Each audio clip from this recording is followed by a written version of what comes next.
श्री रामकृष्ण नेत्रालय में वेस्टर्न भारत में सबसे पहली बार ये नई टेक्नोलॉजी हमने आज लाई है, जिसका नाम है एटॉस, जो श्विन नाम के जर्मन कंपनी में बनाया जाता है। बेसिक के बारे में मैं आज कुछ आपको बताना चाहूँगा कि अलग अलग तरीके क्या है जिससे हम चश्मा हटा सकते हैं। तो जब आप चश्मा हटाने के लिए हमारे हॉस्पिटल में या श्री रामकृष्ण नेत्रालय में आते हैं तो पहली बार हम पूरी तरह आपका आँख का चेकअप करते हैं। ये चेकअप होने के बाद हम लेसिक वर्कअप करते हैं। तो वर्कअप में क्या होता है, जो आपका कॉर्निया या पुतली है आँख की, उसका थिकनेस कितना है, उसका शेप कैसा है, क्या आपको आँख में कोई बीमारी है क्या, ये सारी चीज़ें हम इन्वेस्टिगेट करते हैं कई अलग मशीन्स द्वारा, जिसे टोपोग्राफर बोलते हैं या पैकीमेट्री बोलते हैं। तो ऐसे कई टेक्निकल टर्म्स हैं और ऐसी कोई बहुत स्पेशलाइज्ड मशीन्स हैं जिसके द्वारा आँख की आपकी पूरी जाँच की जाती है।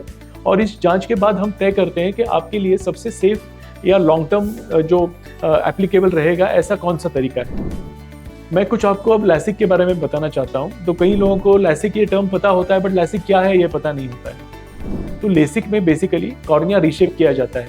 तो इसके लिए 2 लेजर्स का इस्तेमाल होता है, क्योंकि हम जो पहले ब्लेड इस्तेमाल करते थे, अभी ब्लेड का इस्तेमाल बहुत कम हो गया है दुनिया में।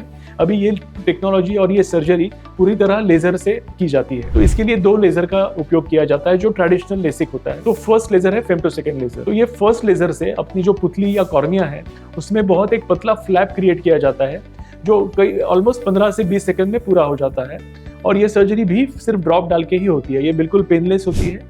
तो ये जो 15-20 सेकंड में फ्लैप हमने जनरेट कर दिया, तो ये फ्लैप सर्जन उठाता है और जब दूसरा लेजर उसके बाद यूज होता है, जिसे एक्साइमर लेजर बोलते हैं। तो ये सर्जरी कुछ मिनट्स का ही होता है, जिसके कारण आपका कॉर्निया रीशेप हो जाता है।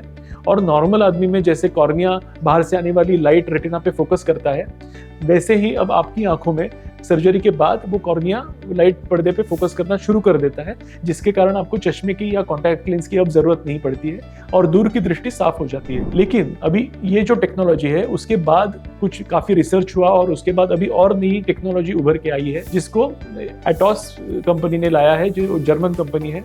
और श्री रामकृष्ण नेत्रालय में वेस्टर्न भारत में ये टेक्नोलॉजी पहली बार आई है, जिसका कई लोगों को बहुत फायदा होने वाला है। तो अब मैं ये बताना चाहता हूँ कि ये टेक्नोलॉजी कन्वेंशनल सर्जरी से कैसे बेहतर है।